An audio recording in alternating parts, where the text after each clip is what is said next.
Dapatkah orang buta menuntun orang buta?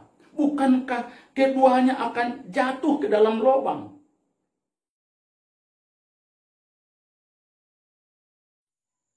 Marilah kita berdoa.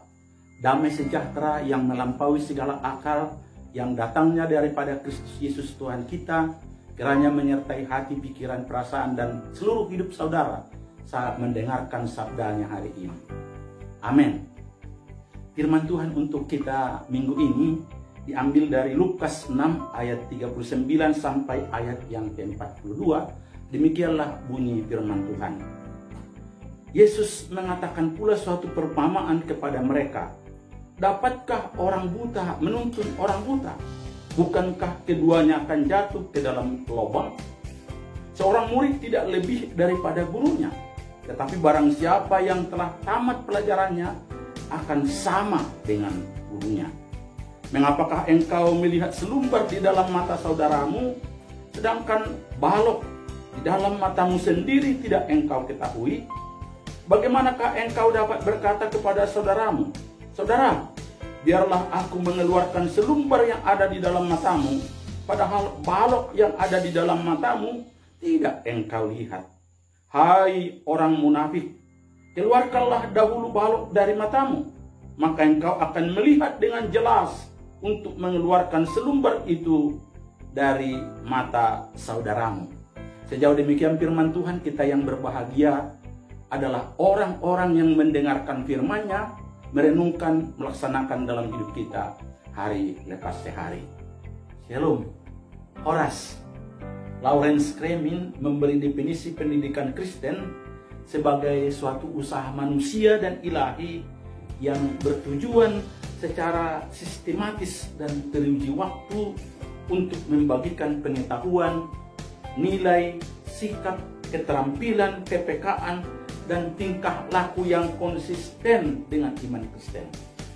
Pendidikan menurutnya menghasilkan perubahan, pembaruan, dan reformasi dalam diri individu, kelompok, dan struktur masyarakat oleh kuasa Roh Kudus, sehingga membuat mereka semakin serupa dengan kehendak Allah yang dinyatakan dalam kitab suci dan dalam pribadi Kristus. Tentu saudaraku, pendidikan tidak akan dapat terlepas dari rasa cinta. Karena tanpa cinta tentu guru, dosen, orang tua, pengajar, dan peserta didik, anak-anak atau siapapun tidak akan menikmati semua proses pembelajaran yang sedang berlangsung pada dirinya. Dengan mencintai pendidikan, maka setiap proses pembelajaran akan dinikmati tanpa ada kata mengeluh ataupun menyerah. Saudaraku yang dikasihi di dalam Kristus Yesus, dengan tema mencintai pendidikan, minggu ini mengajarkan beberapa hal bagi kita. Yang pertama, jadilah pendidik atau penuntun yang sudah celik, yang sudah disembuhkan oleh Tuhan. Waktu kami mengikuti kelas konseling bersama Pak Julianto Simanjuntak, ada pelajaran khusus tentang pengenalan monster pribadi atau hal yang menakutkan diri kita dan mengganggu dalam diri kita masing-masing. Monster ini terbentuk sejak kita kecil, bahkan saat kita di dalam kandungan ibu kita sendiri. Monster ini disebabkan adanya pengalaman yang tidak menyenangkan atau pengalaman-pengalaman yang pahit, traumatik, atau sangat menakutkan. Jenis-jenisnya seperti marah, tawar hati, minder, putus asa, mau sendirian, kebiasaan buruk, dan juga lain-lain. Untuk mengenalinya, kepada setiap kami disuruh untuk menulis riwayat hidup sewaktu kami kecil. Selain itu, setiap kami diwajibkan mengikuti konseling selama 5 kali supaya kami boleh lulus sebagai konselor. Terus terang, saudaraku, awalnya sangat sulit untuk terbuka dan membuka diri. Banyak kita yang lupa, bahkan mungkin melupakannya, disembunyikan secara sengaja karena memalukan untuk diceritakan. Dan juga ada sikap jaim, ya, jaga image. Tapi akhirnya saudaraku terkuak lewat diskusi, lewat sharing, lewat konseling kepada pribadi kita masing-masing. Saudaraku, rupa-rupanya ada banyak pengalaman-pengalaman masa kecil kita yang pahit. Itu melekat dalam diri kita. Walau kita sudah menjadi pendeta, sudah mengajar, sudah berkhotbah, sudah melayani, bahkan sudah berkeluarga. Pada umumnya pengalaman buruk itu diwariskan oleh orang tua kita, lingkungan kita waktu kita kecil, yang kita tutup rapat dengan hal-hal berpenampilan baik, padahal sudah mengganggu khususnya keluarga dekat kita. Saudaraku, namanya monster tentu di saat tertentu, dalam waktu-waktu tertentu dia akan keluar dan mengamuk. Kita juga bisa bingung, kenapa itu bisa terjadi. Pasangan kita juga bingung, bahkan anak-anak kita juga bingung. Saudaraku, bisa kita sudah belajar, mungkin sudah S1, S2, S3, intelektual kita sudah begitu mapan, kita sudah begitu pintar, tetapi sekali lagi seperti orang buta, orang yang dalam kegelapan, tapi disuruh untuk bersikap baik terhadap pasangan, mengajar, menuntun anak-anak sebagai ayah atau sebagai ibu. Kita gagap sebab tidak ada teladan, tidak ada contoh sewaktu kita kecil, bahkan pengalaman-pengalaman buruk yang kita alami waktu kita berada dalam kecil. Pertanyaannya seperti yang Yesus katakanlah, dapatkah orang buta menuntun orang buta? Bukankah keduanya akan jatuh ke dalam lubang? Tapi walaupun demikian, kita terus dan sering melakukannya dalam berkeluarga dan dalam pelayanan kita. Saudaraku, saya sendiri mengakui, walaupun saya adalah keturunan guru, bahkan ayah saya adalah seorang guru kepala. Herannya waktu saya mengajar anak-anak yang laki-laki di rumah saya, di rumah kami, harus saya akui, saya cepat marah, emosional, teriak-teriak, galak, ya, bahkan turun tangan alias memukul. Padahal istri saya katakan bahwa kalau saya berkhotbah di gereja, saya mengajar CD, mengajar di kumpulan-kumpulan ibu-ibu, muda-mudi, bapak-bapak, guru-guru sekolah minggu, saya mengajar di pertanian wilayah, atau mengajar di kelas, di universitas atau di mana, saya lancar, bisa penuh kasih, penuh perhatian, juga mampu berdiskusi, sharing dengan baik. Tapi kalau sudah di rumah, galaknya setengah mati. Herannya, saudara-saudara yang dikasihi di dalam Kristus Yesus, puji Tuhan, lewat anugerah yang luar biasa dari Tuhan kita Yesus Kristus, lewat pengalaman bersama para konselor, berdiskusi, sharing, akhirnya apa yang menjadi monster, apa yang menakutkan, itu pengalaman-pengalaman pahit yang sungguh-sungguh sudah menggelapkan hati, pikiran, perasaan kita, itu dikelola, dikenali, luar biasa, menjadi amunisi yang luar biasa juga di saat kita menghadapi hidup ini. Memang harus kita sadari, saudaraku, bahwa ada karakter yang tidak bisa kita perbaiki atau kita ubah. Seperti orang yang sanguinis, cenderung optimis, riang, ya tetap sanguinis. Orang pragmatis yang cinta damai, ya tetap pragmatis. Orang yang koleris, yang cerdas, analitis, logis, praktis, ya tetap koleris. Orang yang melankolis, sempurna, adalah tetap menjadi melankolis. Kita hanya bisa berdoa kepada Tuhan, agar Tuhan menyucikan sifat-sifat karakter bawaan kita ini menjadi berkat dan digunakan oleh Roh Kudus untuk pelayanan dan kemuliaan nama Tuhan. Yang kedua, saudaraku, yang sulit berubah, tapi apakah bisa? Sangat bisa, walaupun ada proses seperti apa? Kemarahan, minder, pemalu, pemalas, putus asa, dan lain-lain lewat belajar dengan firman Tuhan. Dan juga ada teman atau konselor atau sahabat, melalui proses kita bisa bertumbuh dan dibaharui dari hari ke hari. Yang ketiga, ada yang langsung bisa berubah, seperti kegagalan dan kejatuhan kita atas dosa-dosa kita. Lewat anugerah Tuhan, kita bisa langsung berubah, langsung bertobat. Seperti Paulus yang adalah pembunuh dan penganiaya, seperti Sakeus yang adalah koruptor, seperti Daud yang adalah pejinah, dan banyak lagi dosa-dosa lain yang langsung Tuhan rubah, asal kita mau mengakuinya di hadapan Tuhan, karena Dia pasti mengampuni kita. Makanya saudaraku, mari kita kenali, mari kita kelola dan ampuni, supaya masa trauma, monster-monster ini menjadi amunisi yang luar biasa bagi hidup kita dan untuk masa depan kita. Harus kita ingat, saudaraku, bahwa tadinya kita adalah korban sewaktu kita kecil, tapi bisa menjadi apa? Pelaku.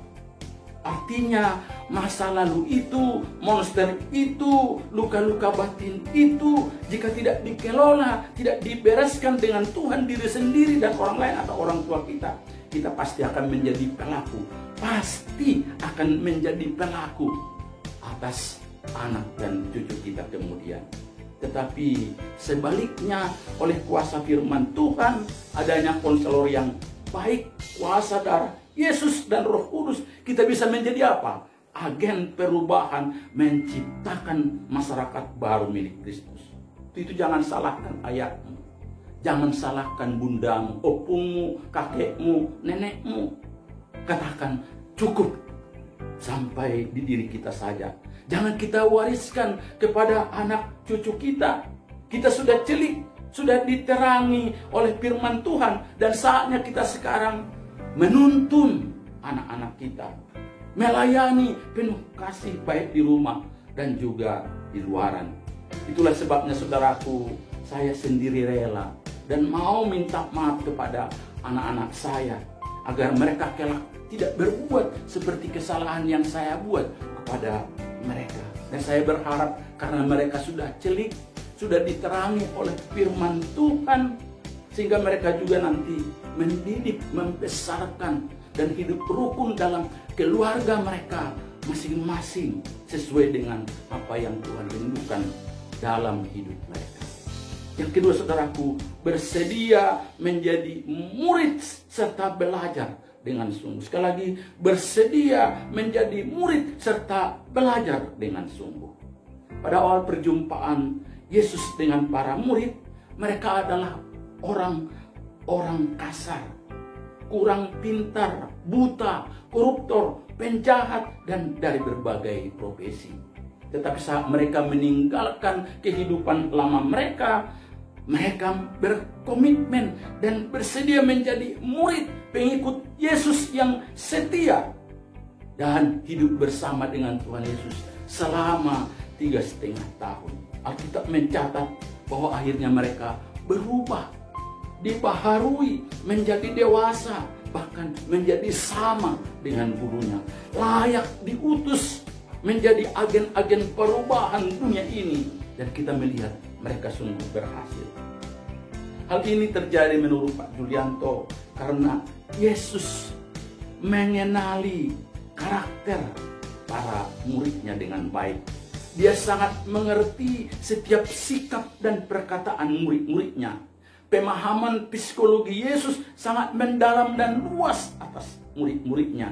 Memang pernah dia menangis, tapi kebanyakan Yesus memaklumi kondisi murid-muridnya. Yesus sangat kenal betul watak karakter mereka waktu ia bersama mereka. Makanya dia tidak fokus pada sikap dan perkataan muridnya. Ia hanya menjaga respon pribadinya sebagai guru agar selalu tepat membimbing mereka. Dan saudaraku, Yesus tidak pernah menyerang, mengkritik, tapi berusaha meluruskan dengan pengajaran dan ilustrasi kehidupan. Memang saudaraku yang dikasihi di dalam Kristus Yesus, guru yang begitu cinta, penuh damai, penuh kasih. Tentu murid juga bersedia dalam proses kedewasaan. Mereka sungguh-sungguh belajar dan melakukan seperti guru instruksikan, walaupun kadang-kadang mereka jatuh bingung dan kadang-kadang mereka tidak mengerti apa yang harus dilakukan. Tetapi nyatanya saudaraku, mereka siap untuk diutus oleh Yesus untuk menginjili, untuk memuridkan, mengubah dunia menjadi masyarakat baru milik Kristus. Kitalah buktinya. Dan gereja-gereja Tuhan di seluruh dunia ini yang sudah berabad-abad, bahkan sampai Yesus datang kedua kalinya, menjadi penuntun, menjadi pengajar, itu harus bersedia menjadi murid yang baik. Karena kelak juga kita akan menjadi guru penuntun yang baik bagi banyak orang. Yang ketiga, bersikap positif menilai orang lain. Ayat 41 firman Tuhan katakan, "Mengapakah engkau melihat selumbar di mata saudaramu, sedangkan balok di dalam matamu sendiri tidak engkau ketahui?" Saudaraku, harus kita akui, karena kita manusia berdosa, sangat cenderung, sangat menuntut standar tinggi bagi orang lain. Bahkan mengutuki kesalahan orang lain sedemikian rupa, sementara untuk diri kita, kesalahan kita sendiri sangat maklum. Mengasihani diri sendiri, mandokpono roha dalam bahasa Batak, sangat maklum, ya. Meminta orang lain juga maklum atas kesalahan kita. Padahal saudaraku, saat kita menghukum, saat kita mengutuk, saat kita juga memarahi orang lain, khususnya anak-anak kita, menunjukkan bahwa kita sebenarnya belum pulih, belum disembuhkan, belum mengenali dan mengelola keadaan kita yang lama itu. Untuk itu agar kita berpikir positif, dan kita dituntun untuk berpikir positif dengan cara apa? Firman Tuhan katakan di sini, mari kita mengeluarkan balok yang ada di mata kita, bersedia mengenali monster pribadi kita, luka-luka batin, trauma-trauma yang mengganggu kita, untuk belajar terus supaya kita berubah, bahkan dibaharui hari lepas hari. Sehingga saat kita menghadapi anak-anak kita, mereka yang kita layani, mereka yang ada di sekitar kita, entah mereka cuek atau respect, entah mereka aktif atau pasif, entah mereka suka berdebat atau penurut, entah mereka itu bangga dengan kita atau justru kecewa dengan kita tetap mengasihi mereka dan menerima mereka apa adanya. Saudaraku, keragaman sikap anak-anak dan orang-orang di sekitar kita bukanlah masalah utama kita, termasuk mereka yang tidak suka dengan kita. Fokus kita adalah mengajar dan bergaul dengan mereka dengan sikap dan cara yang benar. Jika mereka menangkap kebenaran yang kita rindukan, itu adalah upah kita. Jika ada yang menyimpang, melakukan tidak seperti yang kita ajarkan, itu adalah resiko kita. Anak-anak dan orang-orang di sekitar kita punya kebebasan pribadi. Janganlah menyalahkan diri, apalagi mereka sendiri. Kita perlu mendorong mereka untuk berubah selama ada kesempatan. Demikian juga saat mereka sudah besar, bahkan mereka nanti berkeluarga, lalu mereka ingat akan kita, itu adalah bonus. Puji Tuhan. Mereka tidak wajib membalas, tapi mereka wajib mengamalkan ajaran kita dalam hidup mereka di tengah keluarga dan pekerjaan mereka kelak. Saudaraku, mencintai pendidikan adalah usaha dan manusia dan ilahi yang bertujuan secara sistematis dan teruji untuk membagikan pengetahuan, nilai, sikap, keterampilan, kepekaan, dan tingkah laku yang konsisten dengan iman Kristen. Pendidikan akan menghasilkan perubahan, pembaruan, dan reformasi dalam diri individu, kelompok, dan struktur masyarakat oleh karena kuasa Roh Kudus, sehingga membuat mereka semakin serupa dengan kehendak Allah yang dinyatakan dalam kitab suci dan dalam pribadi Kristus. Untuk itu, jadilah pendidik, penuntun yang sudah celik dan sudah disembuhkan Tuhan Yesus.